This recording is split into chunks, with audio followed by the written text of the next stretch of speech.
Hello students. So last classes में आपने semiconductor devices के बारे में देखा था, जिसमें होता है हमारे पास में डायोड, एससीआर और बीजेटी। ठीक है, अब इनको यूज में लेते हुए हम कुछ एप्लीकेशंस पर्पस पे अगर बात करते हैं, लाइक अगर आपको एसी वोल्टेज को डीसी में कन्वर्ट करना है, या आपने डीसी वोल्टेज को डीसी में कन्वर्ट करना है बट उसका लेवल आपने हाई करना है, मैग्नीट्यूड आपने हाई करना है, एसी टू एसी कन्वर्ट करना है बट उसका फ्रीक्वेंसी आपने चेंज करनी है, उसकी आपने ऑल्टरनेटिव वोल्टेज जो होगा उसका वो अगर चेंज करना है, तो किस तरीके से हम उसको यूज में लेंगे, इन डिवाइसेस को हम किस तरह से यूज में लेके हमारे इन एप्लीकेशन पार्ट को कंप्लीट करते हैं। ठीक है, तो सबसे पहले हम बात करेंगे आज रेक्टिफायर की। इसमें क्या होता है कि rectifier is a device which convert your AC input to the DC output. मतलब एसी अगर आपके पास में है, उसको आपको कन्वर्ट करना है या उसको रेक्टिफाई करके आपको उसका डीसी बनाना है, तो आप क्या काम में लेते हो? रेक्टिफायर्स। ठीक है, तो रेक्टिफायर टॉपिक अपन स्टार्ट करते हैं। सबसे पहले देखिए रेक्टिफायर की बात करते हैं। रेक्टिफायर क्या होता है? रेक्टिफायर का काम क्या हो गया कि वो रेक्टिफाई करेगा किसको? एसी को डीसी में। मतलब अगर आपके पास यहां इनपुट अगर आपने एसी दिया है, it convert AC input to DC output. या अगर मैं इस तरह से बोलूं कि रेक्टिफायर एक डिवाइस है ना, रेक्टिफायर एक डिवाइस है, ये आपका रेक्टिफायर हो गया। रेक्टिफायर में आप जो इनपुट देते हो वो आपके पास में एसी होता है, और जो आपको आउटपुट मिलता है वो आपको डीसी मिलता है। तो अगर आपने एसी वोल्टेज दिया है तो आपको डीसी वोल्टेज मिलेगा, है ना। अगर आपने एसी करंट की बात करते हैं तो आपको डीसी करंट आउटपुट में मिलता है। तो रेक्टिफायर क्या करेगा? आपके एसी को डीसी में कन्वर्ट करेगा। अब अगर टाइप्स की बात करते हैं कि रेक्टिफायर के कितने टाइप्स होते हैं और जिस प्रोसेस के थ्रू ये कन्वर्ट करता है तो उसको क्या बोलेंगे हम? रेक्टिफिकेशन। जिस प्रोसेस के थ्रू इसको कन्वर्ट करते हैं उसको क्या बोलेंगे हम? रेक्टिफिकेशन। यहां पे क्या हो रहा है? इस बॉक्स में रेक्टिफिकेशन हो रहा है, रेक्टिफिकेशन। इसके अंदर भी आपको डीप नॉलेज की ऐसा जरूरत नहीं है, आपके कोर्स में इसका ओवरव्यू ही है, तो हम उसी अकॉर्डिंग इस चीज को देखेंगे। अगर मैं रेक्टिफायर के टाइप्स की बात करता हूं तो दो तरह के हमारे पास में रेक्टिफायर्स होते हैं। फर्स्ट हमारे पास में होता है single phase half wave rectifier, single phase half wave rectifier.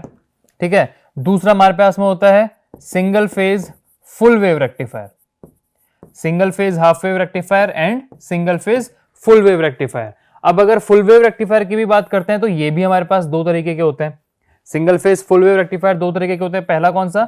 Single phase full wave mid point, single phase full wave mid point rectifier, है ना। और दूसरा होता है हमारे पास में single phase full wave bridge type rectifier,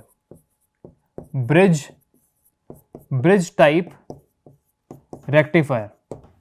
तो हमारे पास में अगर रेक्टिफायर की बात करते हैं तो क्या होता है? Rectifier is a device which converts AC input to the DC output with the process of rectification, right? And the types of rectifiers is of two types. First one is your single phase half wave rectifier and the second one is your single phase full wave rectifier. If we are talking about single phase full wave rectifier, then these again are of two types, single phase full wave midpoint rectifier and the second one is of bridge type.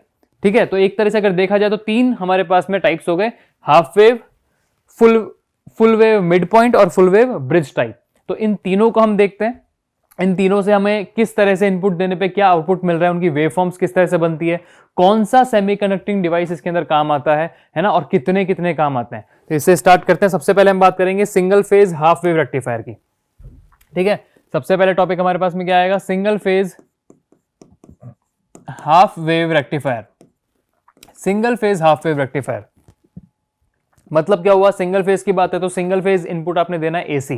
Phases की बात आ गई तो AC की बात हो रही है, आपने इनपुट दिया सिंगल फेज एसी, और हाफ वेव है मतलब अगर आपके पास में इनपुट पे प्योर साइनोसॉइडल वेव इस तरह से मिलती है, दोनों के दोनों रहेंगे उसके अंदर पॉजिटिव नेगेटिव हाफ, तो आपको आउटपुट पे क्या मिलेगा? सिर्फ हाफ वेव मिलेगी फुल वेव की जगह। तो एक पार्ट में वो काम नहीं करेगा, एक पार्ट में वो काम करेगा। इस तरह का रेक्टिफिकेशन इसमें होता है। तो हाफ वेव रेक्टिफायर की अगर बात करते हैं तो इसके डिवाइस में कौन कौन सी चीजें की जरूरत पड़ेगी? लाइक अगर सेमीकंडक्टर डिवाइस की बात करता हूं तो कौन सा सेमीकंडक्टिंग डिवाइस आपको यहाँ पे चाहिए होगा? आपको चाहिए होगा डायोड। ठीक है, तो अगर डायोड की बात करते हैं तो अगर इसका सर्किट डायग्राम के अपन बताएं तो किस तरह से बनता है, देखिए यहां हमें चाहिए होगा एक एसी वोल्टेज सोर्स, है ना, और उसके बेस पे हमें चाहिए होगा एक हमारा ट्रांसफॉर्मर जिससे हम इनपुट दे सकते हैं यहां पे। ठीक है, और ट्रांसफॉर्मर के आउटपुट पे या सेकेंडरी वाइंडिंग पे हम कनेक्ट करेंगे हमारा एक सिंगल डायोड, हम यहाँ पे कनेक्ट करेंगे एक सिंगल डायोड और यहाँ रहेगा हमारे पास मान लो लोड, ये हमारे पास में लोड कनेक्टेड है यहाँ पे, ठीक है। तो ये हमारे पास में डायग्राम होता है हमारा single phase half wave rectifier का। यहाँ पे इन सबके नाम लिख देते हैं अपन।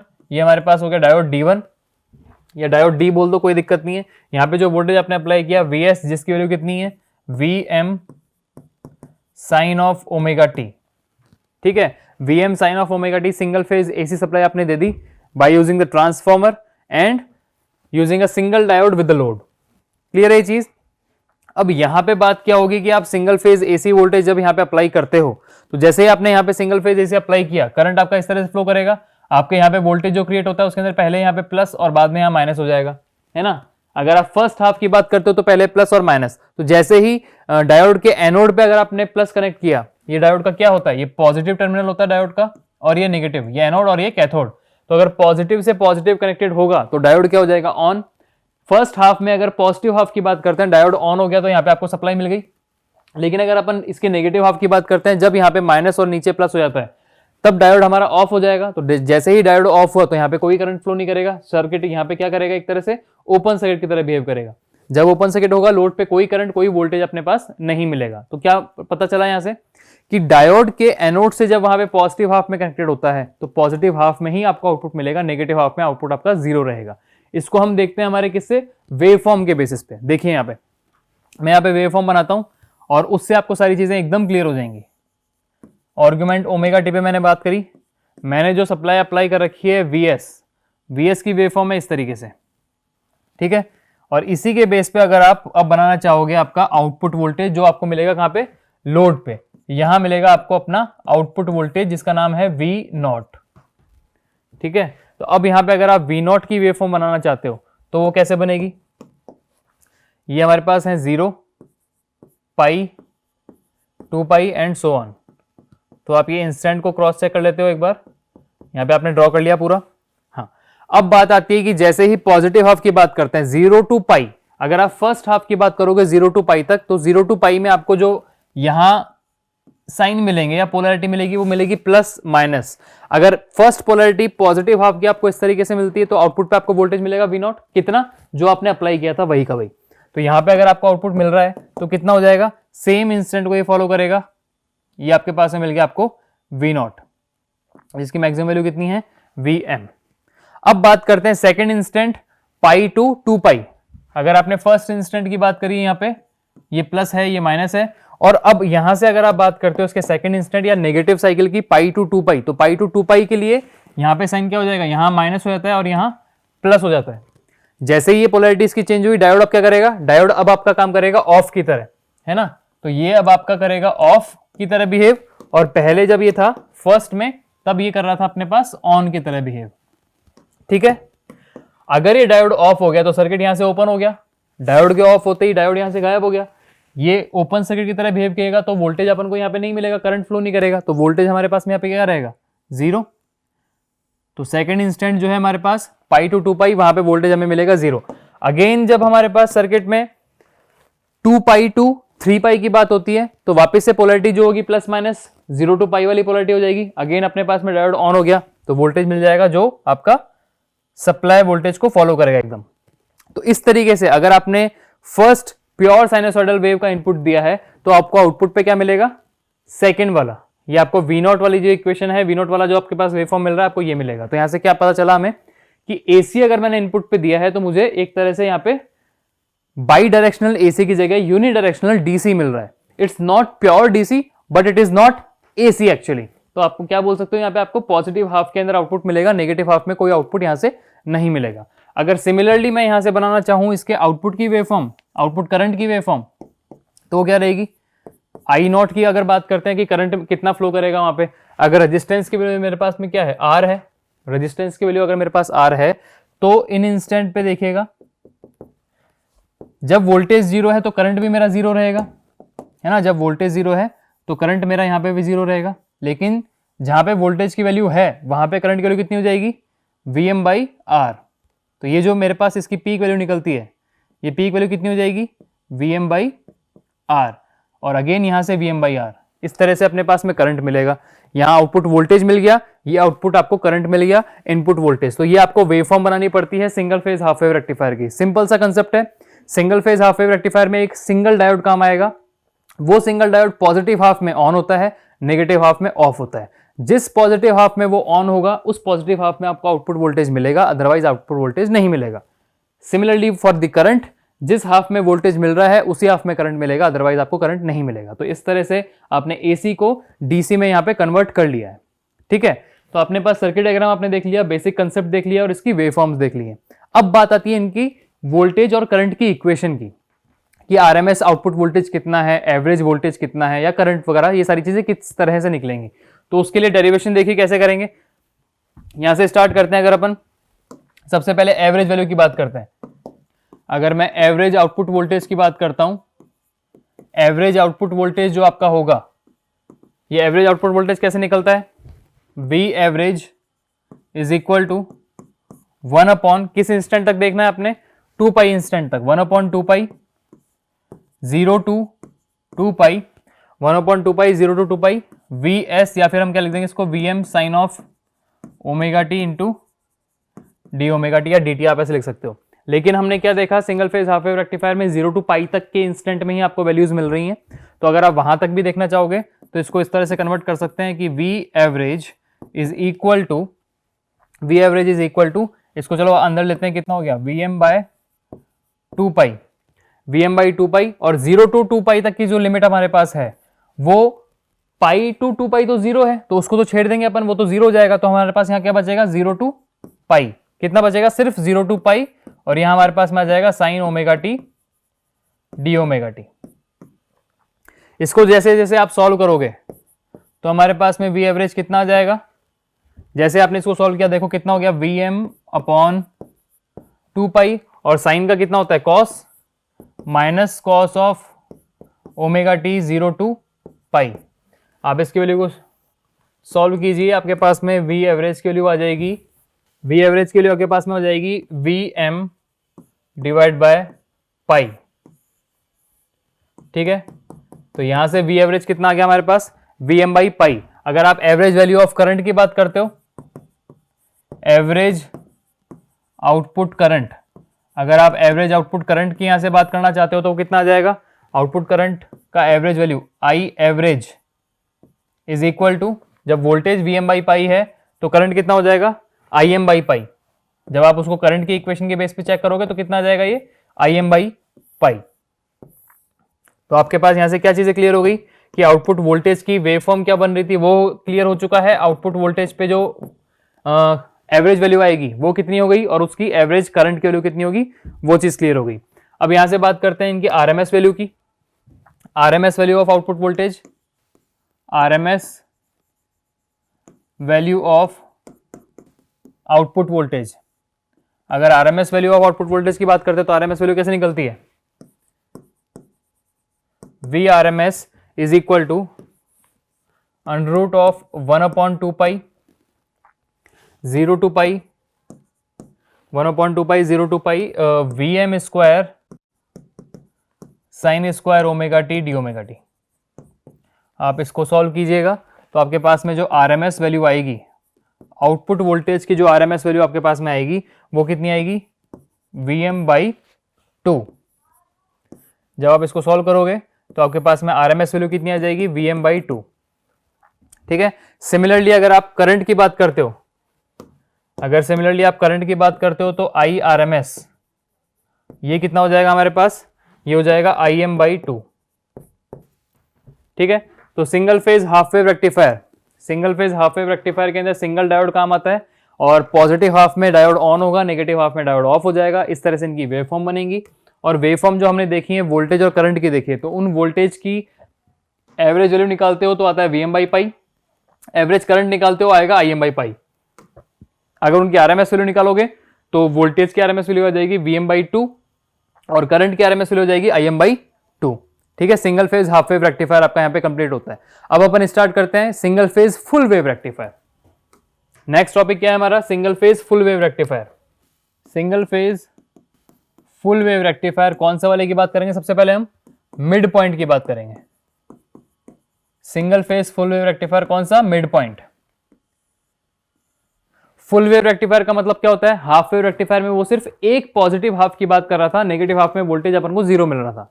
फुल वेव में हमें पॉजिटिव हाफ में भी वोल्टेज मिलेगा, नेगेटिव हाफ में भी वोल्टेज मिलेगा, मतलब फुल वेव पे वो रेक्टिफिकेशन का प्रोसेस हो रहा है। बट किस टाइप का फुल वेव रेक्टिफायर है ये, मिड पॉइंट टाइप। तो mid point type full wave rectifier देखिए कैसे बनता है, वही सेम चीज हमें देखनी है यहाँ पे भी। एक हमने वोल्टेज सोर्स लिया जिसकी वैल्यू हमारे पास में है V M sine of omega T, ठीक है। ट्रांसफॉर्मर की प्राइमरी हमारे पास इस साइड आ गई जिससे हम इनपुट देंगे इसको, और ट्रांसफॉर्मर की सेकेंडरी के मिड पॉइंट से हमारे पास में एक कनेक्शन मिलेगा। ट्रांसफॉर्मर की सेकेंडरी के मिड पॉइंट से हमें यहाँ पे एक कनेक्शन मिलेगा जिसको हम बोलते हैं सेंटर टैप्ड, है ना। सेंटर टैप्ड हमें यहाँ पे कनेक्शन मिलता है। तो आपका जो लोड कनेक्टेड होता है RL, वो ट्रांसफॉर्मर सेकेंडरी के मिड पॉइंट से कनेक्टेड होता है, इसलिए इसका नाम है full wave rectifier mid point, या आप इसका दूसरा नाम ले सकते हो सेंटर टैप्ड, ठीक है। यहां से हमारे पास में क्या होगा, यहां पे कितने डायोड्स काम आते हैं, 2 डायोड्स काम आएंगे, क्योंकि एक डायोड एक हाफ में काम करेगा, दूसरा दूसरे हाफ में काम करेगा। एक डायोड हमारे पास में यहां आ गया, दूसरा डायोड मैंने लगाया इस तरफ, तो ये है डायोड D1, ये है डायोड D2, ये आपका RL हो गया। यहां से आपने सप्लाई वोल्टेज दे दिया। तो ये सर्किट डायग्राम होता है हमारा single phase full wave rectifier centre tap या फिर mid point type of rectifiers में, ठीक है। अब अगर यहां से बात करते हैं, मान लो मैंने VS दिया, VS को अप्लाई कर दिया, और VS को अप्लाई करते ही सबसे पहले मेरे पास में यहाँ पे प्लस और यहाँ पे मेरे को मिला माइनस, मतलब ये प्लस है तो ये माइनस हो गया, और ये माइनस है तो ये प्लस हो गया। तो इस तरह से अगर सेंटर टैप्ड है हमारे पास में, अगर ये सेंटर टैप्ड इस तरीके से है तो पोलैरिटी हमें ये मिलेंगी। अगर ये पोलैरिटी है तो देखिए डायोड D1 क्या होगा, प्लस से प्लस, मतलब एनोड कनेक्टेड है तो D1 हो जाएगा ऑन, D2 हो जाएगा माइनस प्लस, मतलब D2 हो जाएगा ऑफ। तो फर्स्ट हाफ साइकिल की अगर हम बात करते हैं फॉर 0 to पाई, अगर 0 to पाई इंस्टेंट की बात करते हैं तो D1 हो जाएगा मेरे पास ऑन और D2 हो जाएगा हमारे पास में ऑफ। तो जैसे ही D1 ऑन हो जाएगा तो करंट अपना सारा कैसे फ्लो करेगा, इस तरीके से। तो रजिस्टर के अक्रॉस जो पोलैरिटी मिल जाएगी वो क्या मिलेगी, प्लस माइनस, ठीक है। इस तरह की पोलैरिटी मिलेगी रजिस्टर के अक्रॉस। ये हो गया हमारा फर्स्ट इंस्टेंट। अगर मैं बात करता हूं फॉर पाई टू 2 पाई, जब हम हाफ वेव रेक्टिफायर की बात कर रहे थे तो उसमें 0 to पाई तक हमें वोल्टेज मिल रहा था RL के अक्रॉस, 0 to पाई तक वोल्टेज हमें RL के अक्रॉस इसमें भी मिल रहा है। लेकिन पाई टू 2 पाई में हाफ वेव रेक्टिफायर में क्या हो रहा था, पाई टू 2 पाई में हाफ वेव रेक्टिफायर में हमारे पास में वोल्टेज नहीं मिल पा रहा था। क्यों, क्योंकि डायोड जो था वो ऑफ हो जा रहा था वहां पे। लेकिन फुल वेव रेक्टिफायर में क्या होगा, पाई टू 2 पाई के अंदर जब ये पोलैरिटी हमारे पास में किस तरह से चेंज होगी, देखिए मैं यहां बनाता हूं, ये मान के चलो 0 to 2 पाई रेड लाइन से है, तो इसकी पोलैरिटी हो गया हमारे पास में ये प्लस माइनस, ठीक है। अब अगर मैं बात करता हूं for instant pi to 2 pi blue line से, तो यहां पे पोलैरिटी क्या हो जाएगी, माइनस प्लस और माइनस प्लस। तो डायोड D2 यहां पे हमारे पास ऑन हो जाएगा, D1 हमारे पास ऑफ हो जाएगा। D1 ऑफ हो गया और D2 जो है वो हमारे पास यहां पे क्या हो जाएगा, ऑन। जैसे ही D2 अपने पास ऑन हो गया तो पहले करंट इस तरीके से फ्लो कर रहा था, अब यहां पे करंट हमें इस तरीके से फ्लो करेगा। तो RL के अक्रॉस जो वोल्टेज है वो तो सेम पोलैरिटी में रहा। देखो अगर मैं यहां से बात करता हूं, जब D1 की बात कर रहे हैं ये ऑन है तो करंट कैसे फ्लो कर रहा है, इस डायरेक्शन में, ठीक है। और जब मैं बात कर रहा हूं D2 ऑन है तो करंट कैसे फ्लो कर रहा है, इस डायरेक्शन में। तो RL के अक्रॉस जो करंट की डायरेक्शन है वो तो हमेशा सेम ही है, तो वोल्टेज जो मिलेगा हमें आउटपुट पे वो RL के अक्रॉस ही मिल रहा है। तो उसमें एडिशन हो गया कि नेगेटिव हाफ साइकिल में भी आपके पास में वहां वोल्टेज मिल रहा है। तो जैसे ही हमारे पास में दोनों इंस्टेंट के अंदर एक एक डायोड ऑन होता है, वो अपने आप को उस तरफ काम करवाएगा और आपको आउटपुट पे वोल्टेज मिलेगा। तो इस तरह से हम इसको क्या बोलते हैं, फुल वेव रेक्टिफायर। ये मिड पॉइंट टाइप का है कि ट्रांसफार्मर के सेकेंडरी को हम सेंटर टैप्ड करते हैं या उस पे मिड पॉइंट पे इसको कनेक्ट करते हैं जिसपे हमारा लोड कनेक्ट होता है, ठीक है। वेवफॉर्म हो गया, इसका कंसेप्ट हो गया कैसे काम करता है। अब इसकी बात करते हैं, सॉरी डायग्राम हो गया और कंसेप्ट की बात हो गई। वेवफॉर्म्स की बात करते हैं, उनकी इक्वेशंस की बात करेंगे हम। देखिए वेवफॉर्म, देखिए एक ही वेवफॉर्म में हम सारी बनाएंगे चीजें, ये आपको ध्यान रखने की बात है। जब भी वेवफॉर्म्स की बात आती है सबसे पहले आपको बनाना होगा इसका इनपुट, कि आपने क्या इनपुट अप्लाई किया है। आपने VS अप्लाई किया है, साइनसॉइडल VS आपने अप्लाई किया है, VS जिसकी मैक्सिमम वैल्यू अपने पास में है VM, तो ये है 0 pi 2 pi and 3 pi and so on. Next आप बनाते हो किसके लिए, आपके आउटपुट वोल्टेज के लिए, और एक बनाओगे आप अपने आउटपुट करंट के लिए। 3 वेवफॉर्म्स आपने बनानी होती है। तो सबसे पहले अगर हम बनाते हैं हमारा आउटपुट वोल्टेज, यहां पे अगर मैं आउटपुट वोल्टेज की बात करता हूं जिसको मैं बोल रहा हूं V0, तो V0 के अंदर अगर फर्स्ट इंस्टेंट की बात करते हैं 0 to पाई, ये 0 है, ये पाई है, तो वोल्टेज कितना मिलेगा मुझे, जो मैंने अप्लाई किया, ठीक है, और 2 पाई के बाद में भी मुझे यही मिलेगा जो मैंने अप्लाई किया। क्लियर है ये चीज? देखो यहाँ पे फर्स्ट हाफ में रेड लाइन मतलब D1 ऑन है, D2 ऑफ है, तो D1 की तरफ से सर्किट ऑन हो गया। सेकेंड हाफ में क्या हुआ, D2 की तरफ से सर्किट ऑन हो गया, तो सेकेंड हाफ में हमें जो वोल्टेज मिलेगा वो भी अब सर्किट में यही मिलेगा, ऊपर की तरफ ही, ठीक है, ये 0 pi 2 pi and so on. तो इस तरह से क्या चीज क्लियर हुई single phase full wave rectifier के अंदर, कि दोनों हाफ के अंदर आपको आउटपुट पे वोल्टेज मिलता है जो कि पॉजिटिव आउटपुट मिलता है, ऑल्टरनेटिव नहीं है ये आपका एक ही हाफ में काम कर रहा है, मतलब एसी देने पे आपको डीसी मिल रहा है लेकिन फुल वेव पे मिल रहा है। तो single phase full wave rectifier DC AC को डीसी में कन्वर्ट करता है, तो ये क्या हो गया, single phase full wave rectifier with centre tapped condition, ठीक है। तो अगर इस तरह से आपको V0 मिल रहा है, तो अगर I0 की बात करेंगे तो कैसा रहेगा, अगर करंट I0 की बात करते हैं तो किस तरह से फ्लो करेगा, वो आपका करंट भी इसी तरह से इसके अंदर सर्किट में फ्लो करेगा। ये आपका पाई है, ये 2 पाई है, और इनकी वैल्यू कितनी रहती है, वो रहेगी हमारे पास में कितनी, V0 divide by RL, V0 divide by RL सब में। तो इस तरह से आपके पास वेवफॉर्म आई। अब वेवफॉर्म के बेसिस पे हम देखते हैं कि इसका आउटपुट पे वोल्टेज जो मिल रहा है वो किस तरह से मिलेगा। देखिए, तो जैसे अगर 0 to पाई की बात करते हैं तो आपको आउटपुट पे वोल्टेज कितना मिल रहा है, V0 is equal to Vs ही मिल रहा था, जो कि कितना था, V0 is equal to Vm sine of omega T, ये वोल्टेज मिल रहा था आपको दोनों हाफ के अंदर, है ना। अगर आप 0 to पाई की बात करोगे तो भी Vm साइन ओमेगा टी मिल रहा है, अगर पाई टू 2 पाई की बात करो तो भी Vm साइन ओमेगा टी मिल रहा है, ठीक है। अगर करंट की बात करते हैं I0, तो वो कितना मिलेगा आपको, वो भी मिलेगा Im sine of omega T, या फिर Vm divide by RL sine of omega T. इतना आपको करंट और इतना वोल्टेज मिल रहा है। अब इन दोनों वोल्टेज और करंट को हमें इनकी RMS और इनकी एवरेज वैल्यू निकालनी है, वो सेम डेरिवेशन उसका करना है। डेरिवेशन करने के लिए आप क्या करेंगे, सिंपली इसका अगर एवरेज वैल्यू निकालते हो, यहां से देखो, इसका अगर एवरेज आउटपुट वोल्टेज आप निकालना चाहते हो तो कितना आएगा, average output voltage is V0 is equal to 1 upon pi. कहां पे अपनी साइकिल कंप्लीट कर रहा है ये, 0 to पाई तक, उसके बाद में तो रिपीटेशन है, तो हम टाइम पीरियड कहां से कहां तक लेंगे, 0 to पाई तक। तो V0 is equal to 1 upon pi 0 to pi Vm sine omega T D omega T, ठीक है। इसको जब सॉल्व करोगे तो आपके पास में V0 कितना आएगा, V0 आएगा आपके पास में 2Vm डिवाइड बाय पाई। ये आपके पास में आउटपुट वोल्टेज आएगा single phase full wave rectifier का। करंट की बात करते हो तो एवरेज करंट, ये आपके पास में क्या है, एवरेज वैल्यू है आपके आउटपुट वोल्टेज की, ये आपके आउटपुट वोल्टेज की एवरेज वैल्यू है, ये भी और ये भी, V average is equal to this much, and V average कितना निकला, 2Vm बाई पाई। अगर करंट की बात करते हैं तो I एवरेज कितना हो जाएगा हमारे पास में, 2Im by pi, 2Im by pi. ये हमारे पास में आ गई इसकी एवरेज वैल्यू करंट की और एवरेज वैल्यू वोल्टेज की। अब बात करते हैं इनकी RMS वैल्यूज की। RMS value of output voltage, RMS value निकालनी है अगर आपने आउटपुट वोल्टेज की, तो वो किस तरह से निकलेगी, VRMS is equal to under root of 1 upon pi 0 to pi Vm square sine square omega T D omega T. इसको जब आप सॉल्व करते हो तो आपके पास में VRMS कितना आएगा, VRMS वैल्यू आपके पास में आएगी Vm by root 2, Vm by under root 2, ठीक है। RMS value of output voltage, अगर आपने करंट निकालना है तो वो भी सेम तरीके से निकलेगा। IRMS कितना हो जाएगा आपके पास में, Im बाई अंडर रूट 2, ठीक है। तो single phase full wave rectifier with centre tapped या फिर मिड पॉइंट टाइप के अंदर क्या रहेगा आपके पास, आउटपुट वोल्टेज का एवरेज वैल्यू आएगा 2Vm बाई पाई, और उसकी RMS वैल्यू हो जाएगी हमारे पास में Vm बाई रूट 2।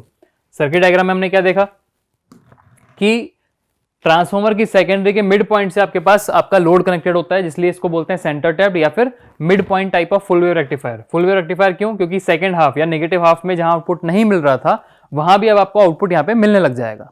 ठीक है, तो आपके पास फुल वेव का रेक्टिफिकेशन प्रोसेस यहां पे होता है, इसलिए इसको बोलते हैं single phase full wave rectifier. Last हमारे पास में इसमें क्या बच रहा है? Single phase full wave rectifier with bridge type. Single phase full wave rectifier कौन से टाइप का? Bridge type.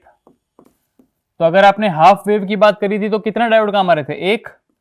फुल वेव की बात कर रहे थे तो कितने डायोड काम आ रहे थे? सेंटर टैप में 2। और फुल वेव की बात कर रहे हैं ब्रिज टाइप में, तो यहां पे आपके पास कितने डायोड्स काम आएंगे? 4 डायोड्स काम आएंगे। मतलब एक साइकिल में आपके पास 2 डायोड हो जाएंगे। ठीक है, एक पॉजिटिव हाफ साइकिल में 2 डायोड्स, नेगेटिव हाफ साइकिल के लिए भी अगेन 2 डायोड्स। तो एट ए टाइम सिर्फ 2 डायोड ऑन होंगे, 2 डायोड्स आपके पास ऑफ होंगे। तो किस तरह सर्किट डायग्राम बनता है वो देखिए। यहां से आपने एसी सप्लाई दी जो कि है Vs, इसकी वैल्यू कितनी होती है? Vm sine of omega T. ये आपके ट्रांसफार्मर की प्राइमरी कनेक्टेड है। ठीक है, ट्रांसफार्मर की सेकेंडरी से आपने अपने नेक्स्ट कनेक्शंस को दिया हुआ है जो कि एक ब्रिज टाइप का कनेक्शन रहता है। ठीक है, यहां आपके पास में एक ब्रिज टाइप का कनेक्शन यहां मिलेगा। ब्रिज टाइप का कनेक्शन कैसे? कि आपके पास डायोड जो कनेक्टेड होंगे वो इस तरह से एक ब्रिज टाइप के कंस्ट्रक्शन के अंदर ही कनेक्टेड रहेंगे। देखिए कैसे, यहां पे ये एक ब्रिज हमने बनाया है, यहां पे आपके पास में डायोड कनेक्टेड रहेंगे इस तरीके से। ये अपने पास पहला डायोड हो गया। अगर दूसरे डायोड की बात करते हैं तो यहां कनेक्ट करते हैं इसको इस तरीके से। ये इसको बोलेंगे हम डायोड D1, है ना। ये हो गया हमारे पास में डायोड D2। और यहां जो डायोड है वो इनके जस्ट एक तरह से ऑपोजिट रहेंगे। और इधर की तरफ नेक्स्ट डायोड हमारे पास रहेगा। तो ये D1, D2, ये D3 और ये D4। ठीक है, तो ये single phase full wave rectifier हुआ हमारा ब्रिज टाइप में। अब ब्रिज टाइप में भी हम वही सेम इंस्टेंट की बात करते हैं कि सबसे पहला इंस्टेंट 0 टू पाई की बात करें तो 0 टू पाई में क्या होगा? 0 टू पाई में मुझे यहां मिलेगा प्लस, यहां मिलेगा माइनस। जैसे यहां प्लस मिला तो कौन सा डायोड ऑन हो गया? अच्छा, यहां लोड कहां पे कनेक्ट होगा? ब्रिज टाइप में हमारे पास लोड कनेक्ट होता है इनके यहां बीच में। ठीक है, यहां कनेक्टेड होगा हमारा RL। ठीक है, हाँ, अब बात करते हैं 0 to pi. 0 to pi instant या पॉजिटिव हाफ साइकिल की बात करते हैं तो ट्रांसफार्मर के सेकेंडरी में हमें पोलैरिटी मिलेगी, यहां प्लस यहां माइनस।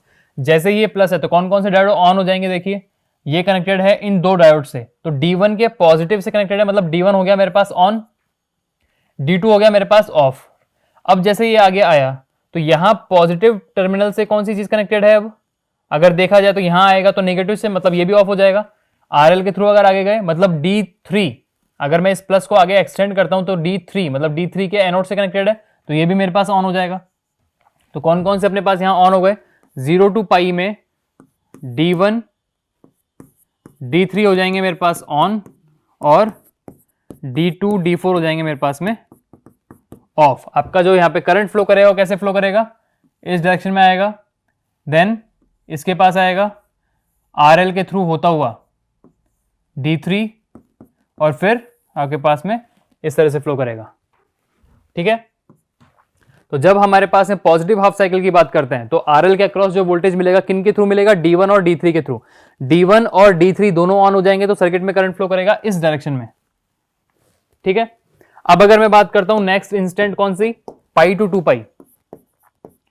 पाई टू 2 पाई की अगर बात करते हैं तो क्या होगा? पाई टू 2 पाई में पोलैरिटी हो जाएगी, ये माइनस हो जाएगा, ये प्लस हो जाएगा। जैसे ये माइनस हुआ D1 ऑफ हो गया, D2 ऑन हो चुका है और D4 ऑन हो चुका है। तो करंट कैसे फ्लो करेगा? अब करंट हमारे पास में कैसे फ्लो करेगा? नीचे से करंट फ्लो करेगा। अब यहां से करंट गया यूं, ठीक है, और फिर इस वाले डायरेक्शन में जाएगा यहां पे, और फिर लोड से होता हुआ इस वाले डायरेक्शन में जाएगा। D2 ऑन है और यहां से फिर मेरे पास यहां से इनपुट पे चल जाएगा। ठीक है, तो देखिए नेक्स्ट इंस्टेंट पाई टू 2 पाई में कौन कौन से ऑन हो गए? D2 एंड D4 ये मेरे पास रहेंगे ऑन, और D1 एंड D3 ये रहेंगे मेरे पास में ऑफ। तो जैसे ही D2 D4 ऑन हो गए तो करंट किस तरह से फ्लो किया? ये पॉजिटिव पोलैरिटी है तो नीचे से करंट आया, पहले D4 में गया, RL में गया, D2 में गया, और अपने पास सर्किट को क्लोज कर लिया। तो इस तरीके से कंसेप्ट होता है हमारे पास में सर्किट डायग्राम, और कौन कौन से डायोड्स ऑन होंगे। अब बात आएगी इनकी वेवफॉर्म की, और इनके वोल्टेज की वैल्यूज की। तो वेवफॉर्म और वोल्टेज की वैल्यूज जो रहती हैं single phase full wave rectifier bridge type की, वो एग्जैक्टली सेम रहती है आपके पास में single phase half wave rectifier के साथ। तो अगर वेवफॉर्म की बात करेंगे तो सिंगल फेज फुल वेव का वेवफॉर्म हमारे पास में यही मिलेगा। सिंगल फेज फुल वेव का हमारे पास जो वोल्टेज की वैल्यू निकलती है और करंट की वैल्यू निकलती है एवरेज और आरएमएस, वो भी सेम मिलेगी मिड पॉइंट के साथ। जो मिड पॉइंट में इक्वेशंस रहती हैं वही सेम इक्वेशन आपके ब्रिज टाइप में रहती हैं। ठीक है, अब इनका एक प्रॉपर एक चार्ट बनाते हैं हम, जिसमें half wave, full wave mid point और फुल वेव ब्रिज टाइप का आप कंपैरिजन एक तरह से देख सकते हैं।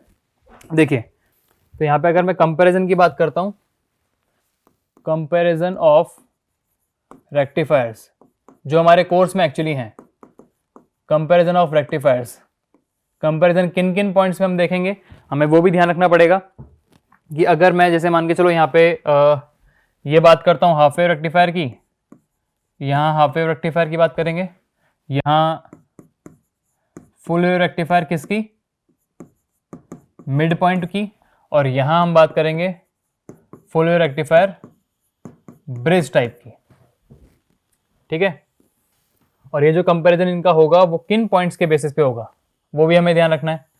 इनका जो कंपैरिजन हम करेंगे, लाइक आउटपुट वोल्टेज कितना है, आउटपुट करंट कितना है, उनकी एवरेज वैल्यू कितनी निकल के आती है, कितने डायोड्स की जरूरत पड़ेगी, वो सारी चीजें भी देखेंगे।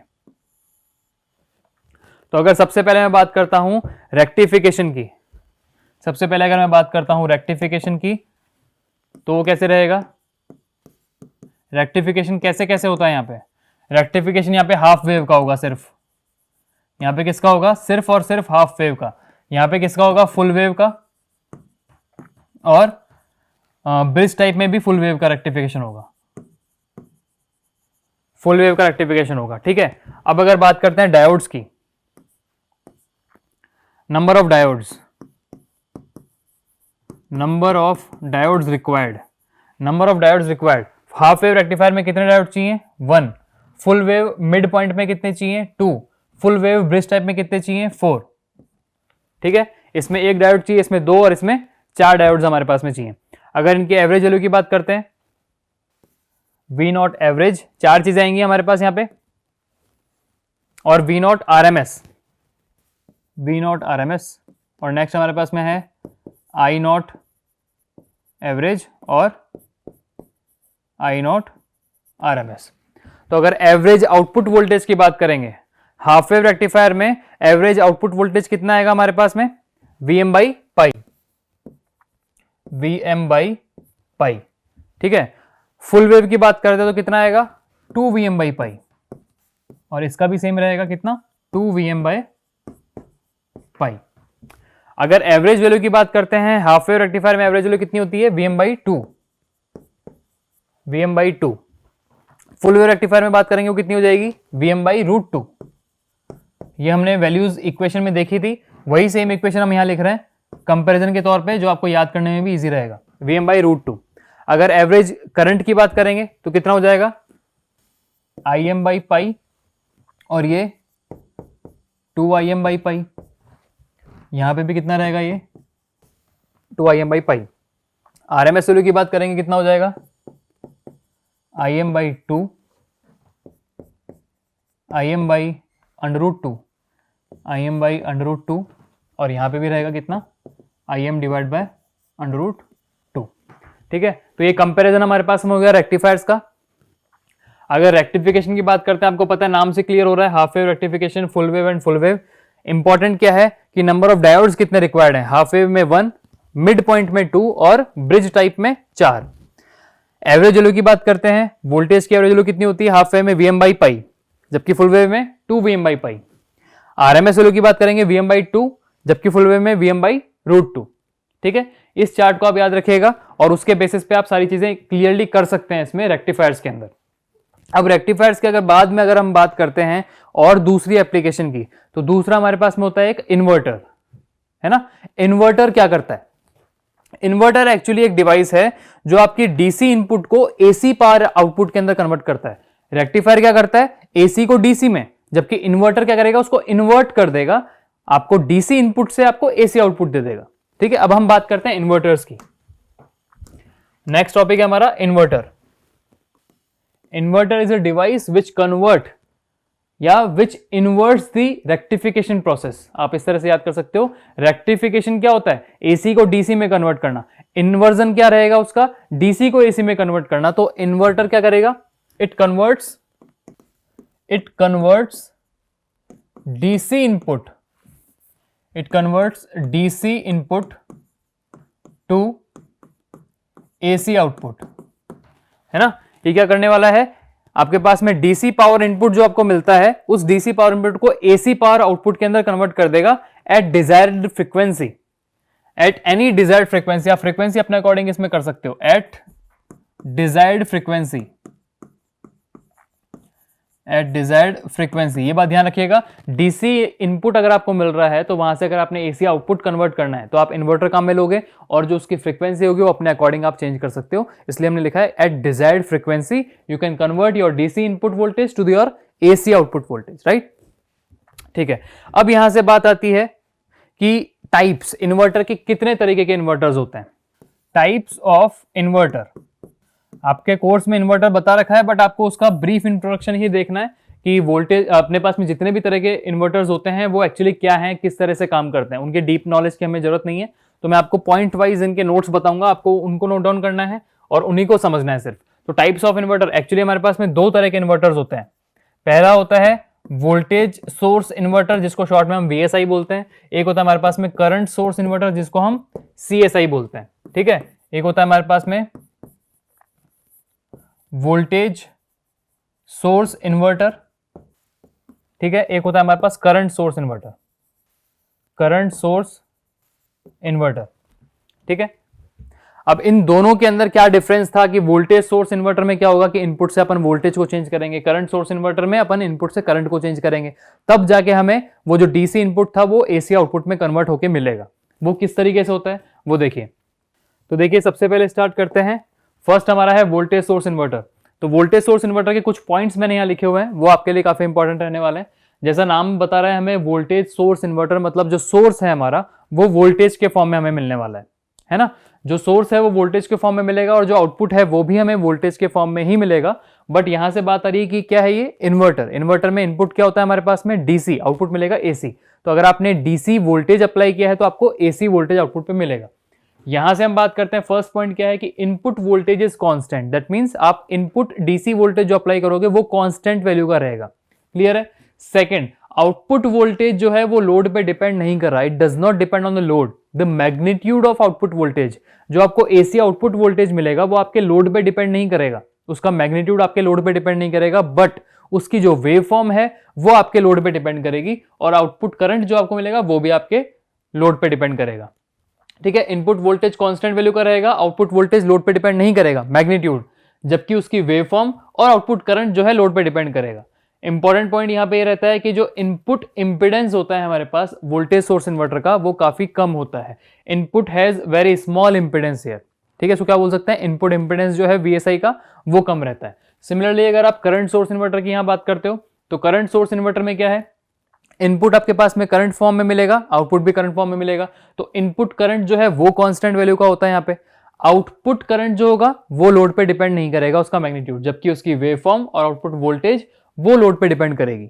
ठीक है, इनपुट इंपेडेंस जो होता है CSI या फिर करंट सोर्स इन्वर्टर का वो काफी हाई होता है, इनपुट इंपेडेंस VSI का कम होता है, जबकि CSI का इनपुट इंपेडेंस हमारे पास में हाई होता है।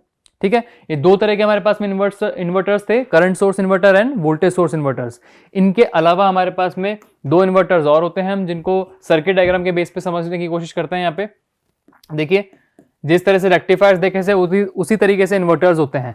Single phase half bridge inverter, अब इन्वर्टर्स में हमें क्या क्या काम में लेना पड़ता है, लाइक अगर मैं रेक्टिफायर्स की बात करता हूं वहां हमने डायोड्स काम में लिए थे, जबकि इन्वर्टर्स की बात करते हैं तो वहां डायोड्स भी काम आते हैं और SCRs भी काम आते हैं। SCR को क्या बोल सकते हैं हम, थायरिस्टर्स बोलते हैं। ठीक है, तो हाफ वेव में हमें दो थायरिस्टर्स और दो डायोड्स की जरूरत होगी जो कि इस तरीके से कनेक्टेड होंगे। तो T1 और T2 आपके थायरिस्टर है और D1 और D2 आपके डायोड्स हो गए। अब यहां देखिए, जब आपने इनपुट पे, हम बात कर रहे हैं हाफ ब्रिज इन्वर्टर की, जब आपने इनपुट पे डीसी वोल्टेज अप्लाई किया जो कि कांस्टेंट वैल्यू का है, तो कांस्टेंट वैल्यू के डीसी वोल्टेज को हमने टू पार्ट्स में डिवाइड कर दिया, VS/2 एंड VS/2। इस तरीके से हाफ ब्रिज में हमने उसको अप्लाई किया। जैसे ही हम इसको अप्लाई करते हैं तो सबसे पहले T1 ऑन हो जाएगा फर्स्ट हाफ में, हमारे पास फर्स्ट हाफ में T1 ऑन हो जाएगा, RL पे अपने को लोड मिल जाएगा। लोड पे वोल्टेज मिल गया। सेकंड हाफ में Vs/2 की अप्लाई करेंगे तो T2 हमारे पास ऑन हो जाएगा। D1 और D2 डायोड्स का जो काम यहाँ पे रहता है वो ये काम रहेगा कि जब भी मेरा T1 ऑन या थायरिस्टर मेरा ऑन होता है तो उसको जब ऑफ करना पड़ता है तो अपनी एनर्जी को कहीं ना कहीं देगा। तो किस पाथ के थ्रू देगा? अगर T1 हमारा ऑन होने के बाद ऑफ हो रहा है, जैसे ही मेरा Vs/2 सेकंड वाला ऑन हुआ था, तो T1 जब ऑफ हुआ तो वो D1 के थ्रू अपनी एनर्जी को डिसिपेट करेगा या अपने उस पाथ को कंप्लीट करेगा। अपनी एनर्जी को डिसिपेट करने के लिए उस पाथ को कंप्लीट करेगा बाय यूजिंग D1। और D2 का काम भी ये है कि T2 को ऑन करने के लिए D2 लगेगा। अब आपको एक कंस्ट्रक्शन में देखना पड़ेगा यहाँ पे कि मैंने थायरिस्टर्स और डायोड को एंटी पैरेलल फॉर्म में कनेक्ट किया हुआ है यहाँ पे, है ना। T1 के साथ में जो D1 कनेक्टेड है वो एंटी पैरेलल फॉर्म में पैरेलली कनेक्टेड है। सेम विद T2 के साथ में जो D2 कनेक्टेड है वो भी एंटी पैरेलल फॉर्म में कनेक्टेड है। क्यों? क्योंकि डायोड्स का काम यहाँ रहता है आपके पास में एनर्जी को डिसिपेट करने का, और थायरिस्टर्स का काम क्या है? मेन वर्किंग काम। यहाँ पे जो भी होगा आपको आउटपुट पे वोल्टेज मिलेगा वो थायरिस्टर्स के बेस पे मिलेगा। ठीक है, तो फर्स्ट आपके T1 ऑन होगा, सेकंड हाफ में आपका T2 ऑन होगा। तो इस तरह से दो हाफ में आपको आउटपुट मिलेगा। तो आपको डीसी से एसी आउटपुट मिल जाएगा। किसमें? सिंगल फेज हाफ ब्रिज में। जब आप single phase full bridge inverter की बात करते हो तो यहां हमें 4 थायरिस्टर्स और 4 डायोड्स की जरूरत पड़ती है। 4 थायरिस्टर्स 4 डायोड इस तरीके से कनेक्टेड रहेंगे हमारे पास। यहाँ पे देखिए, हमें मिड पॉइंट की तरह वोल्टेज को 2 पार्ट्स में डिवाइड नहीं करना है। हमारे पास वोल्टेज जो है वो यहाँ कनेक्टेड रहेगा इस तरीके से। जब यहाँ पे मैंने ये VS अप्लाई किया है, इस VS के अंदर हमें क्या करना है? हाफ वेव की तरह 2 पार्ट्स में डिवाइड नहीं करना है। पूरा VS यहाँ पे अप्लाई करेंगे तो कौन कौन से ऑन हो जाएंगे? T1 और T2 हमारे पास ऑन हो जाएंगे। तो करंट फ्लो किस तरह करेगा? T1 RL T2 end of. अब जब उसके बाद में T1 और T2 ऑफ हो जाते हैं तो D1 और D2 उनको फ्री व्हील करने के काम आएगा। मतलब जैसे ही सोर्स से वो डिस्कनेक्ट होते हैं तो उनको ऑफ करने के लिए जो करंट उनके अंदर रह गया है वो D1 D2 के थ्रू वो पास आउट हो जाएगा। सेकेंड हाफ की बात करेंगे तो T3 एंड T4 आपके ऑन हो जाएंगे। सेकेंड हाफ में आपके पास क्या होगा? T3 एंड T4 आपका ऑन हो जाएगा। तो करंट इस तरीके से आपके पास फ्लो करेगा। देन D3 एंड D4 जो होंगे वो आपके फ्री व्हील की तरह बिहेव करेंगे। आपको इसकी डीप जो है इनकी इक्वेशंस और इनका वर्किंग प्रिंसिपल ऐसा इतना इंपॉर्टेंट नहीं है, जितना इंपॉर्टेंट ये है कि इनके सर्किट डायग्राम किस तरीके से बनते हैं और इनके अंदर कितने थायरिस्टर्स कितने डायोड्स आपके पास काम आएंगे। तो single phase half bridge inverter में 2 thyristor 2 diodes, single phase full bridge inverter में 4 थायरिस्टर्स और 4 डायोड्स आपके काम आते हैं। ठीक है, तो हमने अब तक क्या देख लिया? सेमीकंडक्टर डिवाइसेस के अंदर हमने डायोड्स, SCR, BJT देखा, IGBT देखा। उसके बाद में सेमीकंडक्टर डिवाइसेस को यूज में लेते हुए हमने और एप्लीकेशन पर्पस पे डिवाइसेस बनाए। जो फर्स्ट हमारे पास में कौन सा था? रेक्टिफायर देखा हमने। रेक्टिफायर में डायोड्स काम आते हैं। डायोड्स के रेक्टिफायर्स के बाद में हमने इन्वर्टर्स देखा। इन्वर्टर्स में हमारे पास CSI और VSI, voltage source inverter, current source inverter होता है। Single phase half bridge inverter और single phase full bridge inverter होता है। तो रेक्टिफायर्स और इन्वर्टर्स के बाद में अब बात आती है हमारे पास चॉपर्स की, जो कि हमारा लास्ट टॉपिक है सिलेबस का। चॉपर्स क्या काम करता है? एक फिक्स्ड अमाउंट ऑफ डीसी देने के बाद में आपको वेरिएबल डीसी वोल्टेज अगर मिल जाए, अगर मैं ऐसा कहूं कि ट्रांसफार्मर क्या करता है? ट्रांसफार्मर आपका इनपुट पे कुछ वोल्टेज लेता है और आपको आउटपुट पे जो वोल्टेज मिलेगा वो या तो स्टेप अप होके मिलेगा या स्टेप डाउन होके मिलेगा। यही बात होती है ट्रांसफार्मर में। सेम विद चॉपर्स में क्या रहता है हमारे पास? जो आप इनपुट पे डीसी वोल्टेज देते हो आपको आउटपुट पे डीसी वोल्टेज ही मिलता है, लेकिन या तो वो स्टेप अप होते के मिलता है या वो स्टेप डाउन होके मिलेगा आपको। ठीक है, तो देखिए किस तरह से होता है chopper actually converts the fixed DC power to the variable DC power. जैसे चॉपर डिवाइस है, यहाँ पे फिक्स्ड डीसी आपने इनपुट पे दिया तो आपको वेरिएबल डीसी आउटपुट पे मिलेगा। आपने 5 वोल्ट इनपुट पे दिया है, आपको 10 वोल्ट आउटपुट पे मिलेगा, या आपको 5 वोल्ट देने पे 3 वोल्ट आउटपुट पे मिलेगा। तो क्या कर सकते हैं ये? It is just the DC equivalent of your transformer. Transformer AC पे वर्क करता है, सेम बिहेव अगर हमें डीसी में देखना है तो चॉपर उसका डिवाइस है। It is DC equivalent of your transformer. It may step up और step down the voltage level. Chopper पे आपने 5 वोल्ट दिया तो या तो 10 मिलेगा या 3 मिलेगा, तो स्टेप अप होके मिलेगा या स्टेप डाउन होके मिलेगा। ठीक है, अब चॉपर्स बनाने के लिए इन्वर्टर्स और रेक्टिफायर्स बनाने के लिए हमने डायोड्स और कौन सी चीजें काम में ली थी? डायोड्स और SCRs काम में लिए थे। सिमिलरली चॉपर्स बनाने के लिए हम BJT भी काम में ले सकते हैं, मॉसफेट, IGBT, SCR, इन सब चीजों को काम में ले सकते हैं इन चॉपर्स के अंदर उन स्विच बनाने के लिए। चॉपर्स डिवाइस के अंदर जो स्विच वगैरह बनते हैं, स्विच एक तरह से इस तरह बिहेव करेगा कि अगर आपके पास में 5 वोल्ट का इनपुट आया है, वो स्विच ऑन है तो उसके बेस पे आप उसको अपने वोल्टेज लेवल को बढ़ा सकते हो, स्विच के बेसिस पे आप अपने वोल्टेज लेवल को कम कर सकते हो। तो स्विचेस जो होते हैं वो BJT, मॉसफेट, IGBT इन सेमीकंडक्टिंग डिवाइसेस के बेस पे बनते हैं। जनरली चॉपर्स कहाँ काम आते हैं? एप्लीकेशन की बात करते हैं तो जो चॉपर्स हमारे पास काम आएंगे डीसी मोटर ड्राइव्स बनाने में या फिर ट्रॉली कार्स के अंदर। आप वहां पे इनपुट जो देते हो, अगर मैं आपसे ये बात करूं कि आपके कार के अंदर जो विंडशील्ड होती है उसको आप क्या करते हो, अप और डाउन करते हो, है ना। गेट पे जो आपके पास विंडशील्ड लगी होती है उसको या तो आप अप करते हो, डाउन करते हो, ऑटोमेटिक होता है वो, बटन से होता है। वहां जो मोटर लगी रहती है वो अपने पास में डीसी सीरीज मोटर लगी होती है, ठीक है। तो डीसी सीरीज मोटर के अंदर वो जो ड्राइव्स काम में आएंगे, वहां पे भी आपके पास चॉपर्स काम में आते हैं। ट्रॉली कार्स के अंदर भी आपके पास चॉपर्स काम में आते हैं। इतना ओवरव्यू बेसिस पे ही आपको इन सब चीजों को देखना है। मेनली आपके पास फोकस जो रखना पड़ेगा आपको, डायोड्स क्या होते हैं, किस तरीके से डायोड्स बनते हैं, पीएन जंक्शंस कैसे बना क्रिएट होता है, डिप्लेशन लेयर वहां पे कैसे क्रिएट होती है, उसका आपको डीप नॉलेज चाहिए था, वो हमने कंप्लीट किया। बाकी एप्लीकेशन पर्पस पे रेक्टिफायर्स, इन्वर्टर्स और चॉपर्स, इनका ओवरव्यू आपने देखना था, वो आपने अभी क्लियर किया है, ठीक है। तो इस तरीके से इलेक्ट्रॉनिक्स वाला जो पोर्शन होता है हमारे पास बीडब्ल्यू सब्जेक्ट के अंदर, वो कंप्लीट होता है। Okay, thank you.